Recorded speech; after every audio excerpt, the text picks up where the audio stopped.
Hi, I'm Irma Baker, welcoming you to our show. We're sponsored by RSVP, the Retired Senior Volunteer Program, which is a part of Mature Services. A kaleidoscope, according to the dictionary, offers a constantly changing group of bright objects. That's what we hope to achieve with these programs. We're highlighting interesting organizations, activities, and people in our viewing area. After these messages, we'll be right back to meet our guest. RSVP of Summit County has been making a difference in our community since 1972. RSVP volunteers are increasing the quality of life by participating in programs and organizations that provide important services to the community. RSVP matches personal interests and skills with opportunities to serve.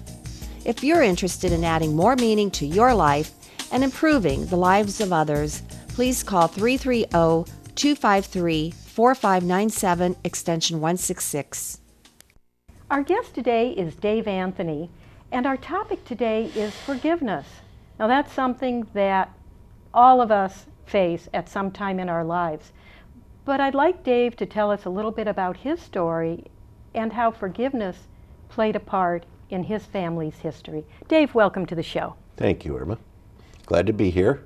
Well, tell us how forgiveness came so much to the forefront for you. In 1974, actually right here at Wadsworth, where we're taping today, my mother and father we were from Wadsworth. They had visited my grandfather in the hospital. We were on the way home and stopped at a discount store. They were abducted in the parking lot and taken to a park in Akron, and both shot once in the back of the head and left there to be. They were discovered the next day, and they caught the man, Carl Bayless, who was the perpetrator, and he was arrested and went right to trial.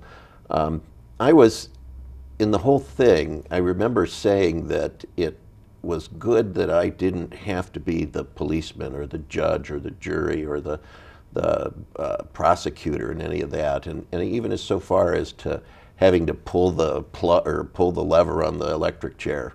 I didn't have to do any of that, and I was always very grateful for that, and that figured pretty heavily into what I ended up finally learning about forgiveness. It had to be a hard journey for you and your family, even though something I didn't mention earlier is your family is in the funeral home business and has been for generations. So you have dealt a lot with people who are facing the challenge of forgiveness, and you certainly know it from a first-hand basis. What was that journey like for you?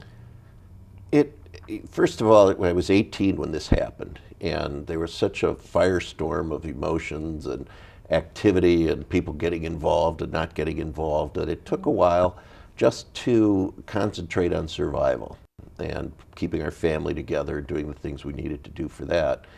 It was probably 5 years before I really began to think about what was happening. And I've actually worked at the funeral home since even before this happened. Now I'm a licensed funeral director, but it was an interesting way it came about. I probably started first by thinking about my parents and the fact that they both died.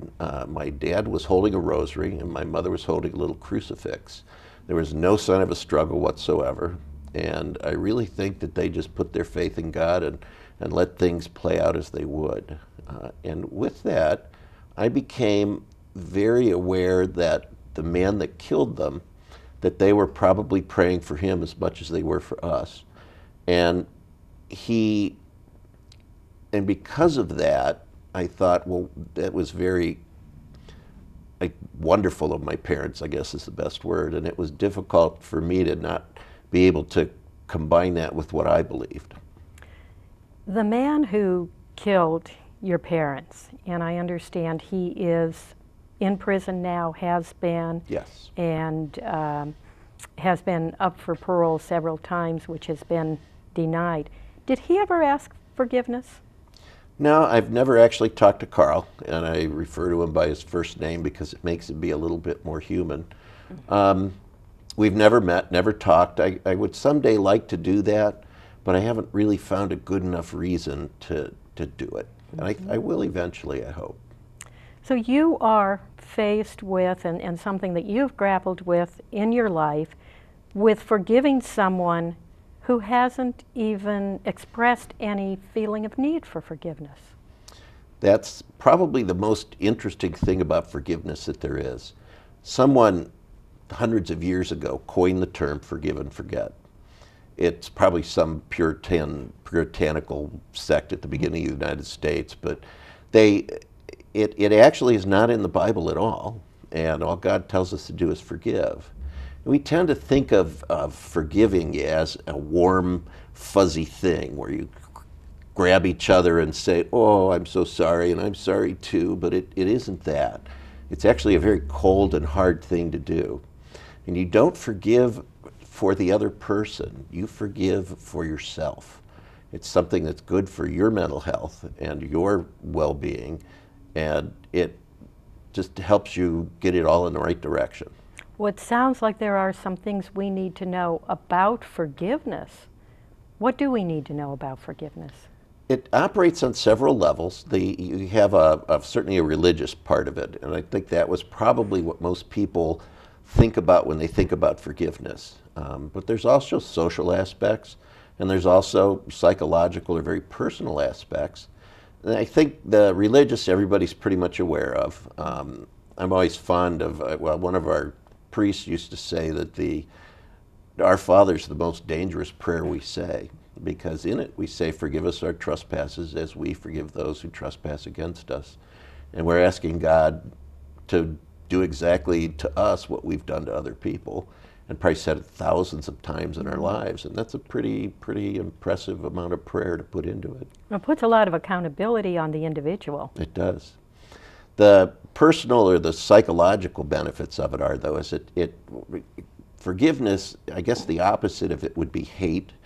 And it takes a lot of energy to hate someone, as well as the person that you're hating probably isn't even aware of it, and if they were, they would be happy because it still bugs you and they don't even have to do anything to keep it happening.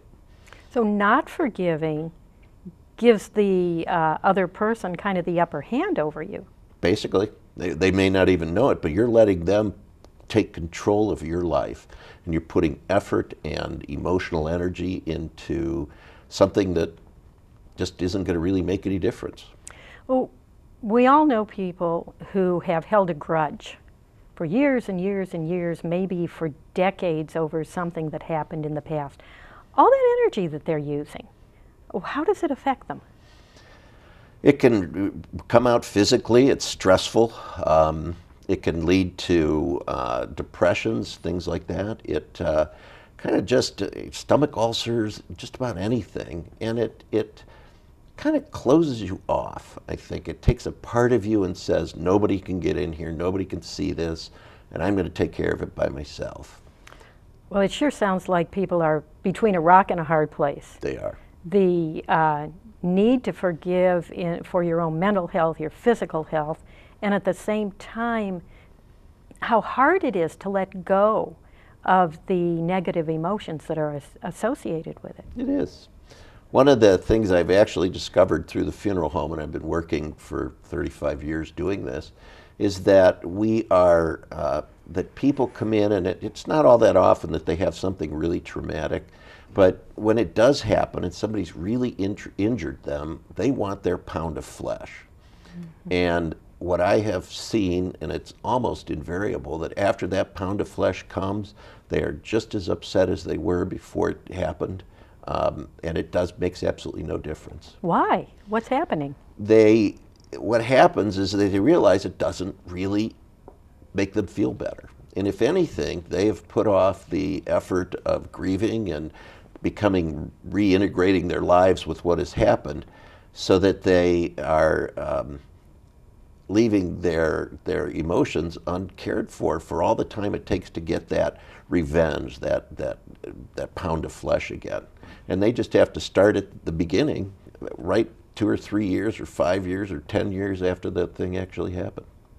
We hear a lot about grieving being a process, and that there are certain stages of grief that a person goes through. Mm-hmm. Is forgiveness a process? I always thought, oh, okay, you forgive somebody and that's it. Mm-hmm. Is that? Well, forgiveness is a process. I think you have to talk yourself into it. It comes from a good, healthy, I guess, mental state. You have to be that way. And it's from a religious standpoint, too. But forgiveness, again, is a one-way street. You do not have to be forgiven by the other person. It doesn't have anything to do with reconciliation.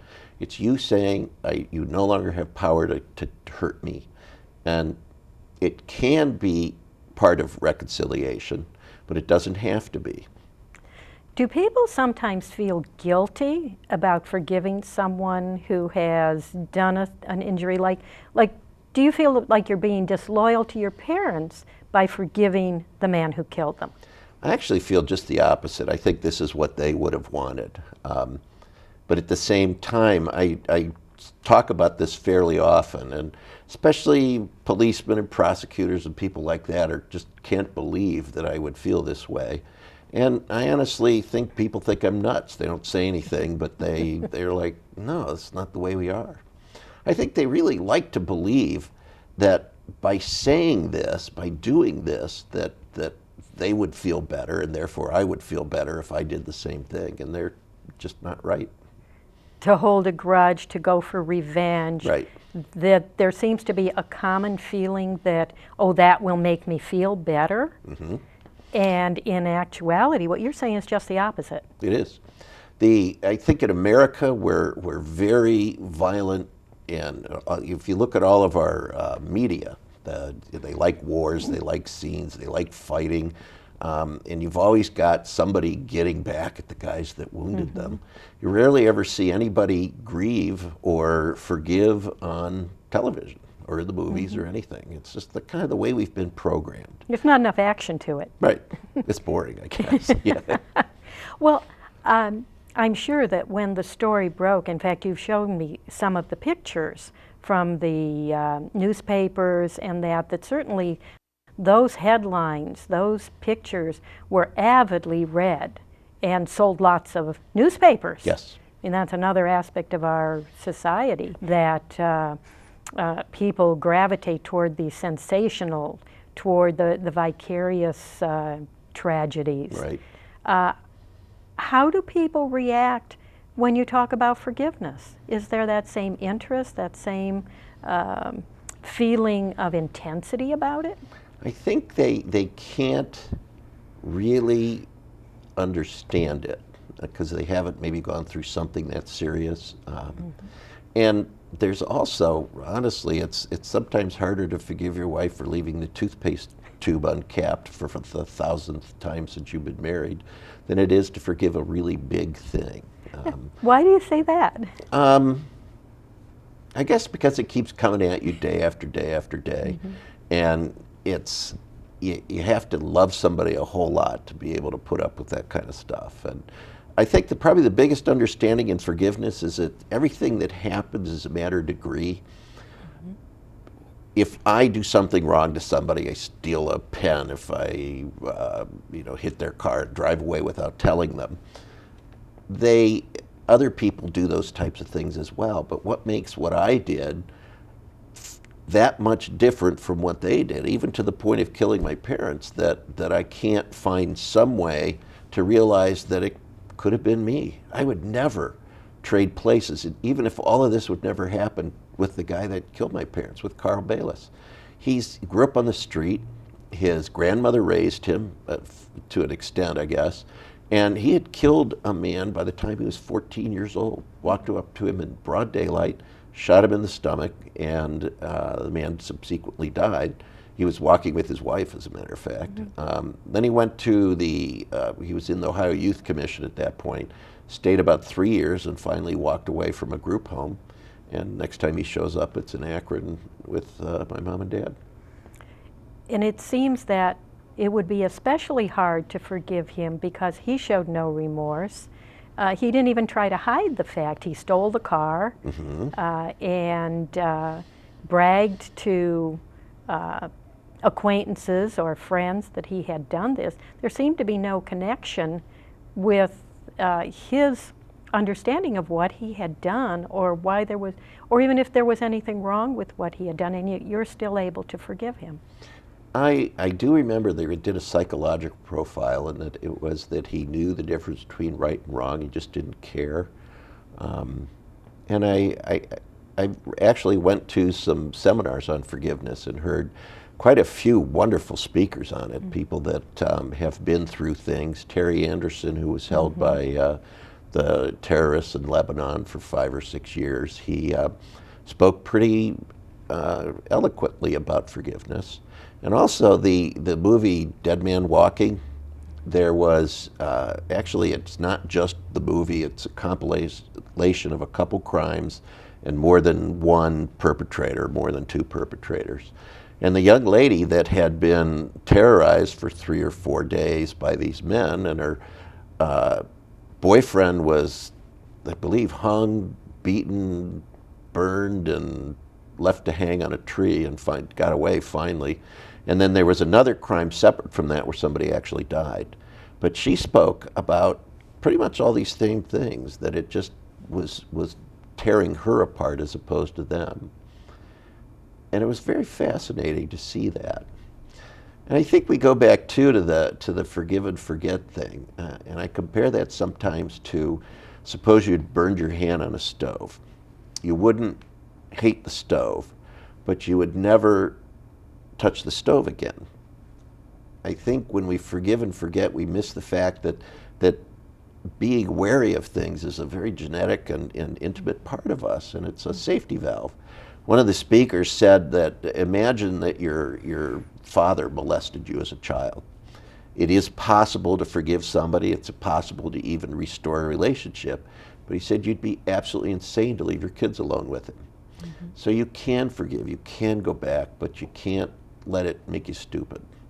So the forgiving is releasing, regenerating to you, but forgetting could actually put you in jeopardy. It would. Carl's been in prison since 1974, which is 34, 35 years now, and he and I are also the same age, which is kind of amazing.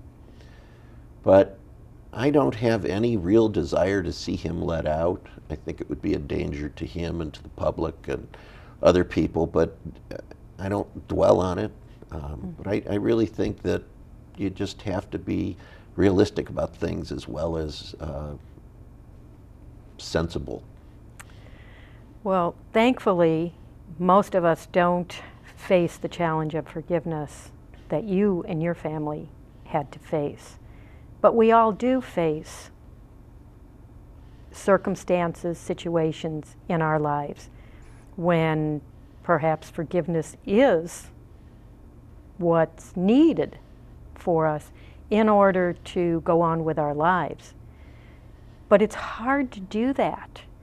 What do you say to people who say, how can I learn to forgive? I think they really have to look at what happened.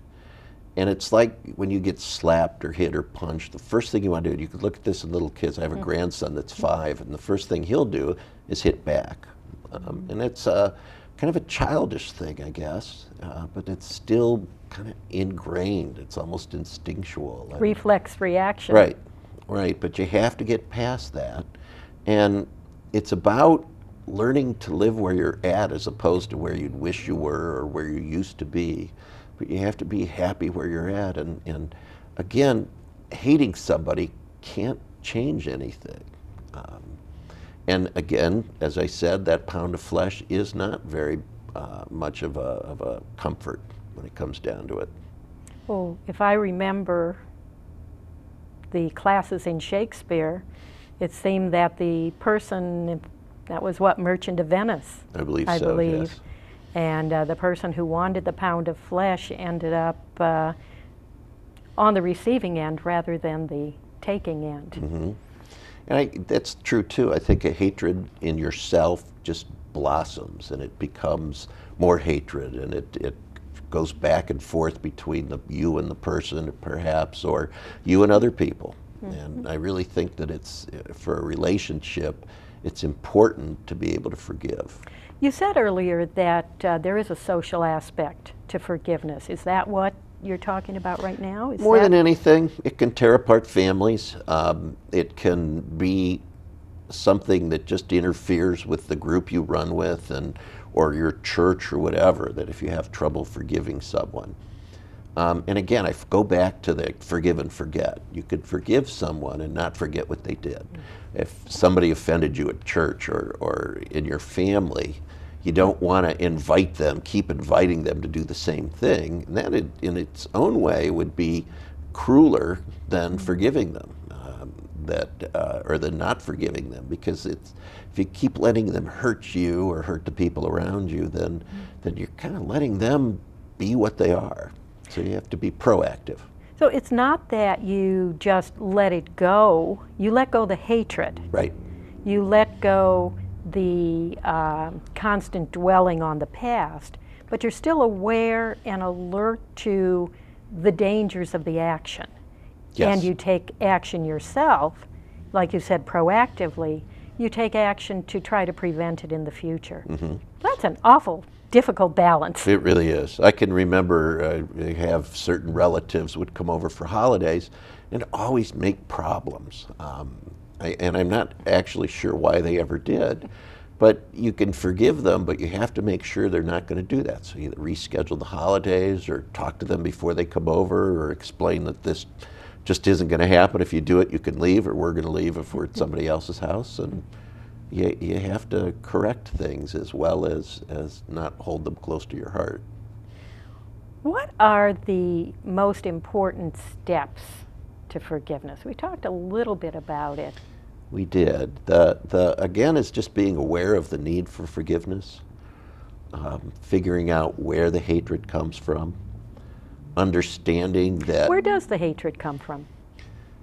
It's just that instinctual thing that you can't do that to me and I won't put up for this. And I think people forget that we all fall short, that we all make problems. So if I ran into your car and you decided to run mine off a bridge, and they're both injuries, they're both hurts, mm-hmm. and at the same time, my running into your car and not doing anything about it, and yours driving mine over a bridge, are the same thing. They might differ in scale, but they still are hurts. And if you remember that, probably when I'm driving, I do this the most. When I drive and somebody does something stupid, like you can lay on the horn and really go and flip them something as you're driving by, or roll down your window and yell at them. But I've found that I remember that I've done dumb things. I've gone through red lights without seeing them. I've made right-hand turns on red without seeing the people trying to go, or almost hit somebody in a crosswalk. And I try to remember that stuff and go, I'm not really doing it on purpose. And I felt idiotic after I did it. Let's give them the benefit of the doubt. The benefit of the doubt. That sounds like such a platitude. How do we turn that into reality? One of the other things that one of these speakers spoke about was that every relationship has good and bad in it, mm-hmm. and that even a train wreck or a sunken ship of a relationship, they still send divers down and they bring stuff up from the ship. You can always find something in there that's good in any relationship, but you need to focus on, again, the fact that you're not perfect. And since I'm not perfect, can I expect other people to be perfect? And that's probably the best way I can do it. Some of it is intuitive, some of it is you could learn about, but mostly it's just gritting your teeth and doing it. Does it become easier with practice? It does, actually. Once you understand why you're doing it, what you're doing it for, and that it is not to forgive the other, or it's not to excuse the other person for what they've done, mm-hmm. but it does become easier. And it's just, again, understanding that I am not perfect, and I can't expect somebody else to be perfect as well. Well, I loved your analogy about the toothpaste cap, mm-hmm. because that is that kind of everyday annoyance, irritation, and it builds and builds and builds. Do we sometimes take out that kind of frustration in our hatred or our anger towards someone who does something specific to us? Probably not. At least I don't ever imagine, haven't remembered having that feel that way. But if I think what you build it up is, and it becomes larger and larger against the person who's doing it. What I try to do is remember that I don't put my underwear in the hamper, or that I leave my socks or shoes in the living room, and it's just as frustrating. And if I do that, I just grit my teeth and put the cap back on and go. Do you find the people who are able to be more self-aware have an easier time with forgiveness? Yes, yes. You just have to be aware what you're feeling and why you're feeling it. And people that are aware of this, that have that kind of self-awareness, they dig into their feelings more than other folks do. And I'd say self-aware is a good way to put that. Now, you have had, unfortunately, the tragedy that brought this all to the forefront for you. And yet we've talked about things that are in everybody's life. Yes. Now, do you go out and talk to groups, or have you had that experience of talking to other people? Actually, I do. I speak on forgiveness fairly often, usually in a church setting, I guess. It's never really a public thing that somebody wants to get involved in. But it also, I have a friend who's a psychologist, and he says that they are learning to bring in forgiveness and kind of Christian things into their working with their clients, that it's important for them to understand this as well. The other thing I've done is speak against the death penalty. I've been doing that for 4 or 5 years now. And it's the same thing. You don't have to agree to it from a religious standpoint or be against it from that. But there's social reasons and political things and just every possible thing that makes it a horrible thing to do. And you could do that, and I enjoyed speaking on both those topics. Well, I think people would be very surprised, or are very surprised, to hear you say that, what you've gone through, that they are very surprised to hear you say that, and yet you are against the death penalty. Definitely, yes. Definitely, yes. Well, it just doesn't serve any purpose. Again, you don't, once you get that pound of flesh, it doesn't feel any better. And usually takes 5 to 10 years anyways. And that long. by that time, everybody's forgotten about it. Everybody nothing. Except the person who hasn't forgiven. That's right. Yeah. And as you said, you don't forget, but you do forgive. Yes. Well, it has been a pleasure having you with us today. It is a topic that I don't think gets enough publicity or enough promotion. So I wish you all the best in talking with people about this. And we thank you, all of you, for watching today's view through our kaleidoscope. We hope you enjoyed it and that you'll remember our sponsor RSVP, which is a part of Mature Services. RSVP offers adults age 55 and over volunteer opportunities in our local community. For more information about RSVP, just call the number on the screen. This is Irma Baker saying goodbye for now. Thank you. Since 1971, RSVP has been matching volunteers' talents to community needs. RSVP is affiliated with the Corporation for National and Community Service, a national organization that supports service and volunteering through grant-funded projects. Volunteers organize neighborhood watch programs, tutor children, renovate homes, plant community gardens, assist victims of natural disasters, and serve their communities in many other ways. RSVP offers maximum flexibility and choice to its volunteers as it matches the personal interests and skills of Americans 55 and older with opportunities to serve their communities. If you're interested in adding more meaning to your life and improving the lives of others, please call 330-253-4597, extension 166.